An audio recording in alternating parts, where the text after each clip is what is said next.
Olá, nesse vídeo a gente vai ver regra da cadeia para funções de duas variáveis. Então, só para recapitular, quando eu tinha uma função f de uma variável só, né, de R em R, em que a y era f de x e a x, por sua vez, dependia da variável t.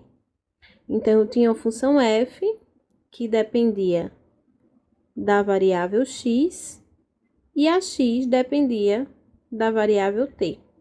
Então, aqui eu poderia falar, como a f depende só de uma variável, eu poderia falar da derivada de f em relação à variável x e da derivada de x em relação à variável t.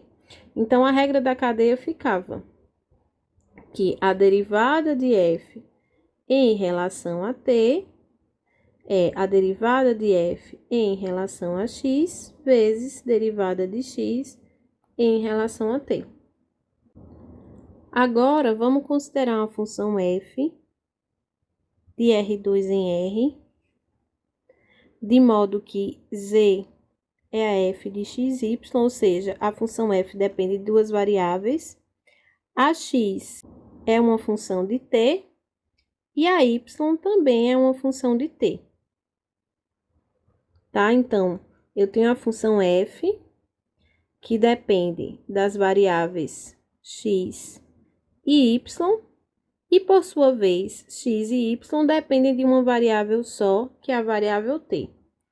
Então, aqui eu posso falar, como a f depende de duas variáveis, eu tenho como definir a derivada parcial de f em relação a y, derivada de f em relação a x e a y, por sua vez, só dependem de uma variável, a variável t. Então, aqui é a derivada ordinária, dx dt, dy dt.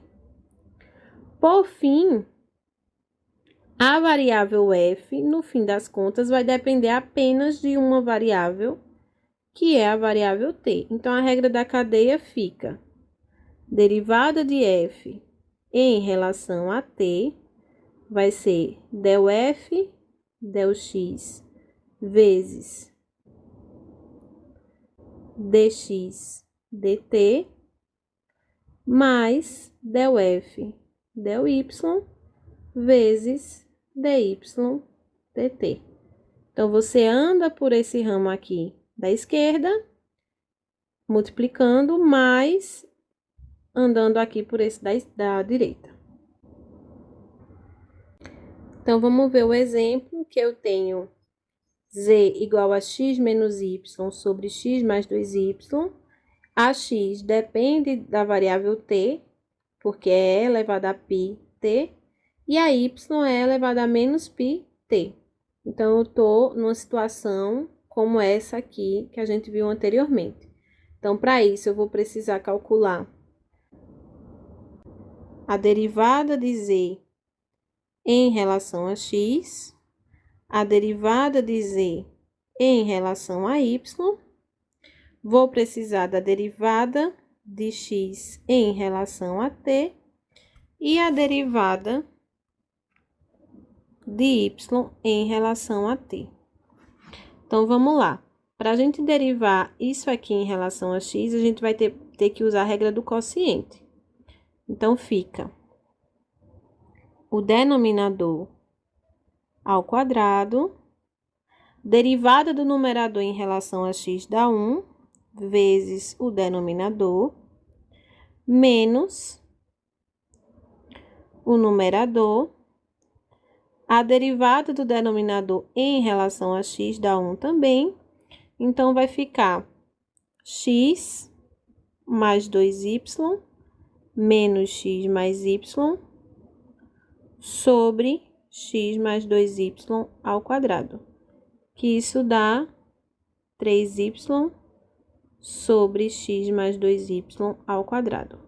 De modo análogo, a gente vai obter que a derivada de z em relação a y vai ser.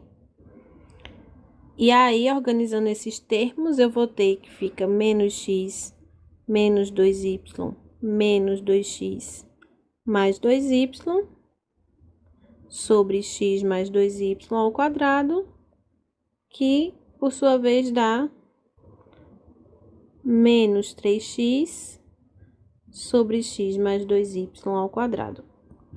Agora, a gente vai derivar x em relação a t e y em relação a t, que vai nos dar π vezes e elevado a π vezes t, e a de y dá menos π vezes e elevado a menos π vezes t. Então, agora é só multiplicar, usando a regra da cadeia, e aí isso vai ficar derivada de z em relação a x dá 3y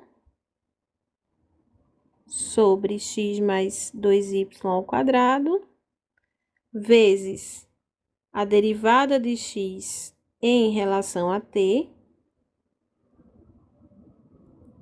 que é π e elevado a π vezes t, mais a derivada de z em relação a y, menos 3x sobre x mais 2y ao quadrado, vezes a derivada de y em relação a t, que é menos π elevado a menos πt.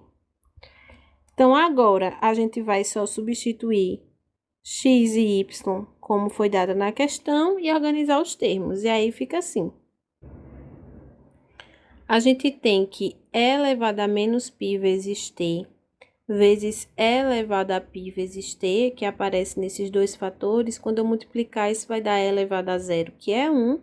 Então, a gente fica com o resultado final de 6π sobre esse termo no denominador.